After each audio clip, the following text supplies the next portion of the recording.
Hello everyone, this side Dr. Amit Kumar from Wi-Fi study platform of Unacademy. Dear student, today I am going to discuss about the strategy and pattern of the CSIR NET exam for the paper Mathematical Sciences. So mathematics वाले students बिल्कुल ready हो जाइए, उनको बहुत सारे questions के answer करने वाला हूं जो कि नेचुरल हैं। जब हम किसी तैयारी के लिए जाते हैं हमारे मन में आते हैं, जैसे कि क्या पैटर्न है, किस तरीके के क्वेश्चन पूछे जा रहे हैं, क्या कट ऑफ रही पहली हमारी जो है, और सिलेबस कैसे है, और क्या हम किसी तरीके से कुछ टॉपिक्स को स्किप कर सकते हैं। ऐसे बहुत सारे क्वेश्चंस आज मैं यहाँ डिस्कस करने जा रहा हूँ। तो स्पेशली ये वीडियो बहुत ज़्यादा यूज़फुल होगी उन लोगों के लिए जो अभी शुरुआत कर रहे हैं तैयारी के लिए कि हाँ हम अब तैयारी करें और दिसंबर 2020 वाला एग्ज़ाम को हम क्रैक कर सकें। उनके लिए तो बहुत ही ज़्यादा यूज़फुल है। और लास्ट में एक और चीज़ मैं बताना चाहूँगा। लास्ट में मैंने इसमें एक स्लाइड डाली है कि आप अपने टारगेट को जो अचीव करना है उस रियलिटी को कैसे टच कर सकें। तो ज़रूर देखिएगा। चलिए स्टार्ट करते हैं। तो सबसे पहले बात करते हैं हम मैथमेटिकल साइंसेस का जो पेपर है हमारा, डिस्ट्रीब्यूशन ऑफ द क्वेश्चंस कैसे किया गया है। आप यहाँ देखेंगे कि पार्ट ए के अंदर, यहाँ पार्ट ए, पार्ट बी और पार्ट सी, तीन पार्ट मेंशन किए गए हैं। और इसका मतलब है कि पूरा पेपर जो है तीन पार्ट में डिस्ट्रीब्यूट किया गया है। पार्ट ए के अंदर हमारे पास 20 क्वेश्चंस आते हैं, लेकिन मैक्सिमम आप जो है सिर्फ 15 क्वेश्चंस को अटैम्प्ट कर सकते हो। सिमिलरली पार्ट बी के अंदर आपके पास 40 क्वेश्चंस आते हैं, लेकिन 25 को ही आप अटैम्प्ट कर सकते हो। और पार्ट सी के अंदर अगर हम जाएं तो यहाँ 60 क्वेश्चंस आ रहे हैं भाई, लेकिन कितने करने हैं आपको, मैक्सिमम आप कर सकते हो कितने हो, 20 क्वेश्चंस। तो ये तो बात हो गई कि कितने पार्ट में डिवाइड था, तीन पार्ट में डिवाइड था पूरा पेपर। पार्ट ए के अंदर 20 क्वेश्चंस, पार्ट बी के अंदर 40 और पार्ट सी के अंदर 60। लेकिन कितने कितने हम अटैम्प्ट कर सकते हैं, मैक्सिमम 15, 25 और 20 क्वेश्चंस करते हैं। तो अब बात करते हैं पार्ट ए बी सी के। हमें क्वेश्चंस का तो पता लग गया कितने कितने हैं, अब कितने मार्क्स के हैं। अब आप नोटिस कीजिए पार्ट ए के अंदर हमारे पास जो है 2 मार्क्स का हर एक क्वेश्चन है, यानी कि 15 जो क्वेश्चंस हैं वो हर एक क्वेश्चन 2 मार्क्स का, यानी कि 30 मार्क्स आपको यहाँ से मिल सकते हैं ईजिली। पार्ट बी की अगर हम बात करते हैं, पार्ट बी के अंदर हमारे पास हर एक क्वेश्चन 3 मार्क्स का है, जबकि पार्ट आपका जो सी है इसमें वेटेज दिया गया है मार्क्स को 4.75 का। ठीक है, मार्क्स भी पता लग गए। तो चलिए अब बात करते हैं, क्या कोई यहाँ निगेटिव मार्किंग है। यस, यहाँ निगेटिव मार्किंग है, लेकिन कहाँ कहाँ, पार्ट ए में और किस तरीके की। आप देखेंगे पार्ट ए में है 0.5 की, पार्ट बी में अगर आप नोटिस करेंगे तो ये निगेटिव मार्किंग है 0.75 की, लेकिन पार्ट सी में हमारे पास कोई भी निगेटिव मार्किंग नहीं है। यानी कि आपके पास जो पार्ट सी है उसमें तो कोई निगेटिव मार्किंग नहीं है। इससे अच्छी बात कुछ नहीं है। यानी पार्ट सी के तो हमें सारे क्वेश्चंस अटैम्प्ट करने हैं, लेकिन पार्ट ए और पार्ट बी को अटैम्प्ट करते वक्त हमें ये फोकस करना चाहिए कि हम हरी में ना हो और अपनी क्वेश्चन को मेंटेन रखें। ठीक है ना। तो चलिए अब बात करते हैं पार्ट ए में क्या पूछा जाता है, पार्ट बी में और पार्ट सी कैसे कैसे इसको जो है डिस्क्राइब किया गया है। सो पेपर का डिस्क्रिप्शन हमें मालूम है, part A, part B, part C में है। पार्ट ए के अंदर हमारे पास 3 तरीके की चीज़ें पूछी जा रही हैं। फर्स्ट है हमारे पास जो पूछा जा रहा है जर्नल साइंस का क्वेश्चन, सेकेंडली रीजनिंग के क्वेश्चंस और रिसर्च एप्टीट्यूड। यानी कि जो पार्ट ए है वो मेनली फोकस इन पे होता है। कंप्यूटर साइंस का क्वेश्चन भी आ सकता है। देखिए हम मैथ्स के स्टूडेंट हैं, रीजनिंग हो गया हमारे लिए और एप्टीट्यूड हो गया, ये हमारे लिए बहुत टफ जॉब नहीं होती, ये बहुत इजीली हैंडल कर सकते हो। ट्रिवियल क्वेश्चंस होते हैं और ये करने चाहिए और इजीली सब कर लेते हैं, 5 से 7 क्वेश्चंस आराम से हो जाते हैं। हम बात करते हैं पार्ट बी की। पार्ट बी को डिवाइड किया गया है 2 यूनिट में, यूनिट 1 और यूनिट 2। सिमिलरली पार्ट सी को भी यूनिट 3 एंड यूनिट 4, 2 यूनिट्स में डिवाइड किया गया है। सो आप यहाँ देख रहे हैं क्या, पूरा पार्ट ए बी सी में डिवाइड है। ए पार्ट के अंदर हमें 3 टाइप के क्वेश्चन पे फोकस करना चाहिए, general science, reasoning and research aptitude. B part लेकिन 2 यूनिट्स में है और सी पार्ट भी हमारा 2 यूनिट में है। अब हम बात करते हैं इन 2 यूनिट्स में क्या क्या पूछा जाता है। तो चलिए देखते हैं डिस्क्रिप्शन ऑफ यूनिट्स में। जैसे ही हम यूनिट 1, 2, 3, 4 की बात करते हैं तो हम यहाँ नोटिस कर रहे हैं यूनिट फर्स्ट के अंदर हमारे से 2 पेपर पूछे गए हैं। एक तो है हमारा एनालिसिस में मेट्रिक स्पेस भी दिया हुआ है, आपके पास मेजर थ्योरी भी दी हुई है, थोड़ा सा नॉर्म स्पेस भी दिया है, काफ़ी सारा मीन्स कहा जाए एनालिसिस, इसलिए इसका नाम रखा गया है। दूसरा है आपका लीनियर एल्जेब्रा। यूनिट 3 में हमारे पास 3 बुक हैं। कॉम्प्लेक्स आप देखेंगे, अलजेब्रा यानी कि मॉडर्न अलजेब्रा, और तीसरा है हमारे पास टोपोलॉजी। सो दैट मीन्स हमारे पास यहाँ पर 3 बुक्स हो जाती हैं। जबकि यूनिट 3 के अंदर ordinary differential equation, partial differential equation, numerical analysis, calculus of variation, linear integral equation and classical mechanics, पूरा का पूरा अप्लाइड पोर्शन है यूनिट 3 का। और ये अगर हम बात करें यूनिट 4 की, स्टैटिक्स और ऑपरेशन रिसर्च, ये इस तरीके से डिवाइड किया गया है। भाई देखिए, ये तो हमें पता लग गया कि हमारा जो पार्ट ए था वो सिंपल है, जनरल साइंसेस है, हमारा रिसर्च एप्टीट्यूड हो या रीजनिंग हो, इस तरीके के नॉर्मल क्वेश्चन आने वाले हैं। बट आपका मेन फोकस यहाँ पर है कि पार्ट बी जो और पार्ट सी।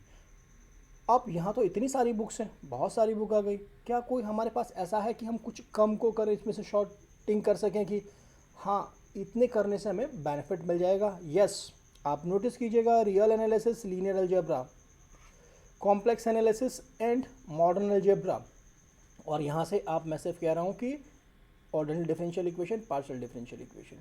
अगर आपके पास मैं कहूँ कि एक्यूरेसी रेट हाई है तो दैट इज़ सफिशिएंट आपके सिलेक्शन के लिए।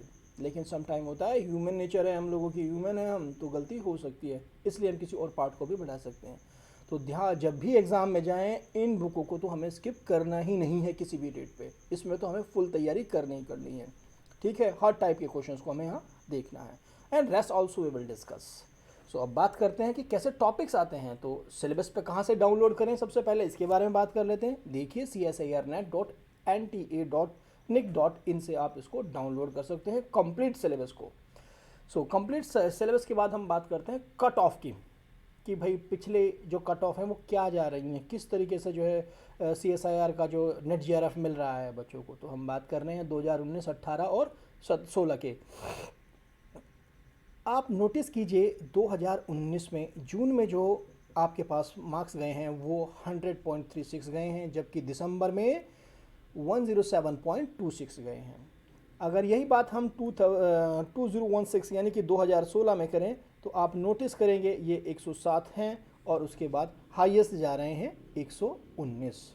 सो भाई यहाँ पर, और मैं कहूँ यहाँ पर आपका फोकस होना चाहिए, इनके बीच में रेंज जो है इन्हीं के बीच में है। हाउवर देखिएगा आप, यहाँ 87 भी गई है, 87.08, बट 2017 की कोई इशू नहीं है, हम इससे ऊपर ही हैं। हम ये मान के चल रहे हैं कि जो 2019 और 2016 यानी कि 4 साल का डाटा है, इसमें जो रेंज है हमारी ये है। सो अब इस कट ऑफ को एनालिसिस करते हुए हम डिसाइड करते हैं अपना कि भाई हमारी कट ऑफ या हमारा एक रेंज सेट करने JRF के लिए क्या होना चाहिए। तो हमने डिसाइड किया है इसको इस तरीके से, आपका जो टारगेट है वो इन पॉइंटों पे होना चाहिए। भाई आपको 109 और 119 के बीच में मार्क्स लेके आने हैं। कैसे लेके आने हैं? आपका जो पार्ट ए, पार्ट बी और पार्ट सी है, पार्ट ए, बी और सी, पार्ट ए के अंदर आपको 6 to 7 क्वेश्चंस निकालने हैं। देखिएगा यहाँ पर क्वेश्चंस थे 15 टोटल आने वाले जो आप कर सकते थे, आते 20 हैं, 15 आप कर सकते थे। मैं कह रहा हूँ आपको सिर्फ आपको 6 से 7 कर दीजिए आप। ओके, पार्ट बी में हमने यूनिट 1, यूनिट 2 की बात की है। आप नोटिस कीजिए, मैंने बात की है 15 से 16 क्वेश्चंस करने हैं, जबकि हमारे पास टोटल कितने क्वेश्चंस कर सकते हैं हम? 25 क्वेश्चंस कर सकते हैं यहाँ पर। पार्ट सी की अगर मैं बात करूँ तो पार्ट सी के अंदर अब आप यहाँ देखिए, हमारे पास मैंने क्या गया 11 से 12, तो यहाँ हम कितने मैक्सिमम कर सकते थे? 20। सो 15, 25, 20 में से मैंने आपसे सिर्फ कहा, देखिए यहाँ भी मैंने हाफ कर दिया है, पार्ट ए में भी, पार्ट सी में बिल्कुल हाफ ही है, नियर बाई अबाउट हाफ। सो यानी कि एनी हाउ 6 क्वेश्चन 15 में से निकालना बहुत आसान है, जो कि आप रीजनिंग एप्टीट्यूड से ही निकाल सकते हो। पार्ट ए बी में analysis, real analysis, complex and linear algebra, modern algebra, ये इतने सारे टॉपिक्स हैं ना, 15 से 16 क्वेश्चंस आराम से बनते हैं, बिल्कुल आराम से बनते हैं। पार्ट सी के अंदर आप 11-12 क्वेश्चंस आराम से निकाल सकते हो, और यहाँ निगेटिव मार्किंग भी नहीं है, ये मैंने बिल्कुल करेक्ट की बात की है। देखो अटैम्प्ट तो यहाँ पर तो मुझे पार्ट सी में सारे के सारे ही करने हैं, लेकिन मैं ये एज्यूम कर रहा हूँ कि आपकी 11 से 12 पे तो एक्यूरेसी रेट हाई होना चाहिए कि वो बिल्कुल ठीक है। आपने अगर लोअर बाउंड ही इस इंटरवल का अटेंड कर लिया 6, 15 और 11, सो आप 109.25 के करीब पहुंच जाएंगे। ठीक है ना, ये मैंने मेंशन नहीं किया है, 109 ही लिखा हुआ है।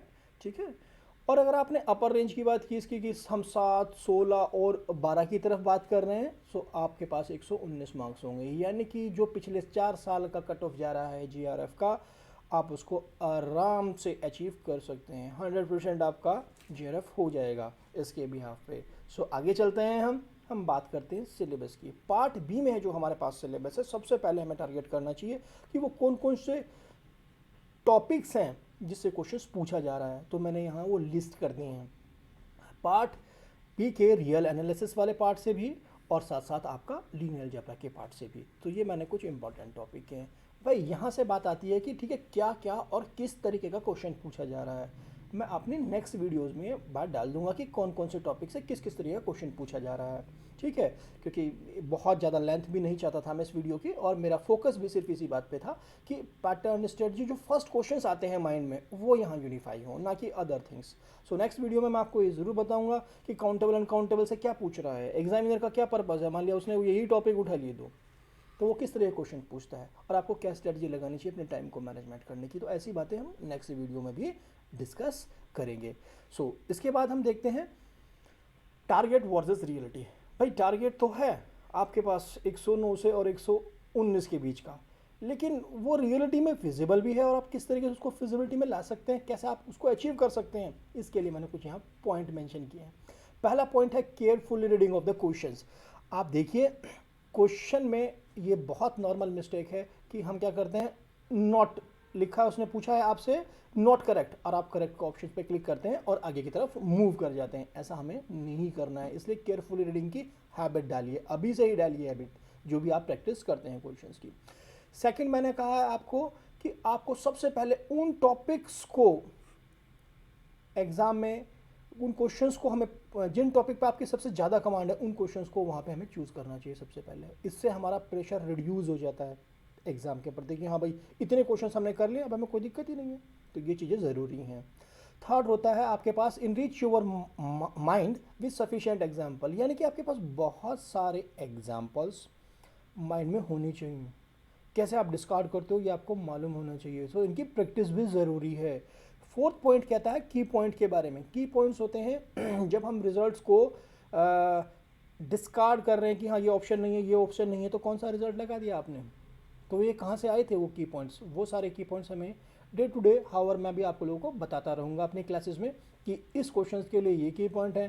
सो आपको क्वेश्चन से ही पता लग जाएगा की पॉइंट है, या किसी पर्टिकुलर डेफिनेशन या कंसेप्ट के ऊपर क्या क्या की पॉइंट्स बन सकते हैं। फिफ्थ पॉइंट है मेरा कि हमें ये भी ध्यान रखना चाहिए कि हमारी राइट अप्रोच हो, राइट मैनर हो। भाई क्वेश्चन तो दिखाई दे रहा है हमें इंटीग्रल का, लेकिन वो है आपका कॉशी इंटीग्रल फार्मूले से, ठीक है। या फिर मैं कहूँ कि आपका वो इंटीग्रेशन का कॉम्प्लेक्स का जो इंटीग्रल वाले क्वेश्चंस होते हैं वहाँ से। तो ये एक राइट अप्रोच जी, ध्यान रखें कि हमें क्वेश्चन को जब हम चूज़ कर रहे हैं, सेलेक्ट कर रहे हैं, तो एग्जैक्टली वो क्वेश्चन किसका है ये ज़रूर देखें। ऐसा ना हो कि भाई हम कंफ्यूज होते रहें, ये नहीं होना चाहिए कभी भी।